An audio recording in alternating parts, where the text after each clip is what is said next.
নমস্কার বন্ধুরা, village cooking বেরিতে চ্যানেলে সবাইকে স্বাগত। বন্ধুরা, বাইরে তো প্রচণ্ড বৃষ্টি হচ্ছে আর আমার মেয়ে বলে গেছে মা একটু কিছু বেশ মুখরোচক বানিয়ে রাখবে। তো ও তো স্কুলে গেছে, স্কুল থেকে হয়ে পড়তে যাবে, তো সেজন্য আমি ভাবলাম যে না কিছু একটা তৈরি করি। তবে এখানে বিউলির ডাল ছিল, বিউলির ডালটা দেখো কীরকম, মানে সাদা খোসা ছাড়ানো বিউলির ডাল দোকানে পাওয়া যায়। সেই বিউলির ডাল, আমরা তো এখানে বিউলির ডাল বলি, অনেকে বিউলির ডাল বলে, যাই হোক যে যেটা নামে বলে আমি ঠিক জানি না। তবে এখানে বিউলির ডাল আমি এক বাটি, ছোটো বাটির এক বাটি নিয়েছি।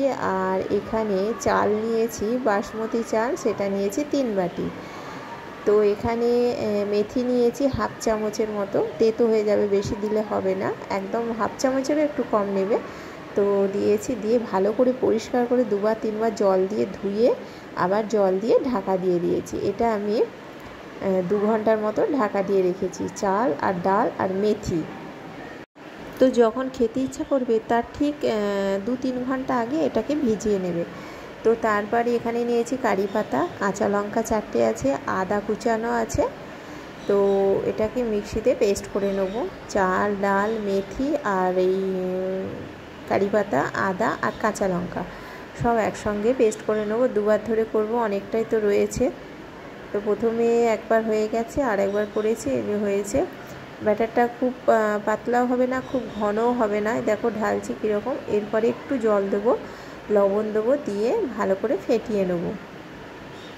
কালারটা একটু হালকা সবুজ কালারে এসেছে, যেহেতু কারি পাতাগুলো রয়েছে। আর কারি পাতাগুলো তোমরা যদি মিক্সিতে না একসঙ্গে পেস্ট করো তাহলে ছোটো ছোটো করে কুচিয়ে দিতে পারো। তো আমাকে প্রচণ্ড খিদে পেয়েছে, আমি এখানে চিড়ে ভাজা আর ঝুড়ি ভাজা নিয়ে খাচ্ছি, অল্প করে খাবো, তো আবার তো এগুলো খেতে হবে। তো এখানে ব্যাটারটা তৈরি হয়ে গেছে, রেডি হয়ে গেছে, লবণ দিয়ে তৈরি করে নিয়েছি অল্প পরিমাণে জল দিয়ে। এখানে আমি ফ্রাইং প্যানটা বসিয়ে দিয়েছি, তেল বুলিয়ে নিয়েছি। ব্রাশ হচ্ছে আমার বেগুনের বোটা দিয়ে তেল, একটু সাদা তেল গুলিয়ে নিয়েছি, নিয়ে ব্যাটারটা ঢেলেছি, অল্প করে দিয়েছি, দিয়ে ঘুরিয়ে নিয়েছি, গোল হয়ে গেছে। তো আমি এখানে যে পুরটা দেব, এখানে আমার মেয়ে বলেছে মা একটু বেশ মিষ্টি মিষ্টি হবে। তো আমি এখানে খেজুরের গুড় ছিল, মানে বসা গুড়, এরকম দোকানে পাওয়া যায়, তো সেই গুড় মাঝখানে একটু দিয়ে দিয়েছি। এই গুড়টা যখন গরম হবে চারিদিকে হয়ে যাবে, খেতে খুব সুন্দর হবে, বেশ মিষ্টি মিষ্টি আর একটু ঝাল ঝাল। কাঁচা লঙ্কাগুলো দেয়া আছে, খেতে অপূর্ব স্বাদের হবে। এদিক ওদিক ভালো করে ভেজে নিয়ে ভাঁজ করে তুলে নেব।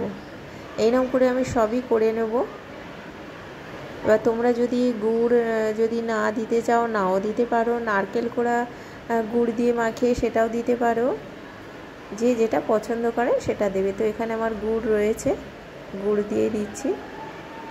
দুটো তৈরি হয়ে গেছে, পরপর সবই তৈরি করে নেব। অনেকগুলোই হবে, অনেকটাই মানে চাল ডাল অনেকটাই ব্যাটারটা তৈরি হয়েছে, অনেকগুলোই হবে। এখানে 15-16টার মতো হয়েছে।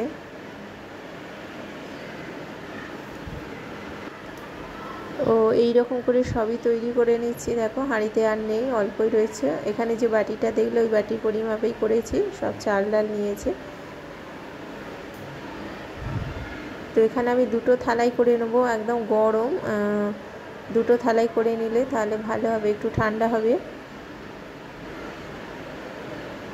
এখানে গুড় সহযোগে, যদি কেউ গুড় খেতে চায় গুড় সহযোগে পরিবেশন করব। এখানে বাটিতে গুড়ও নিয়েছি। তো বন্ধুরা, আমার এই রেসিপিটা কেমন হয়েছে অবশ্যই জানাবে, আমার চ্যানেলটিকে সাবস্ক্রাইব করবে, লাইক করবে, শেয়ার করবে। খুবই সফট হয়েছে, খেতে অপূর্ব স্বাদের হবে। তো বন্ধুরা, আজকের মতো টাটা।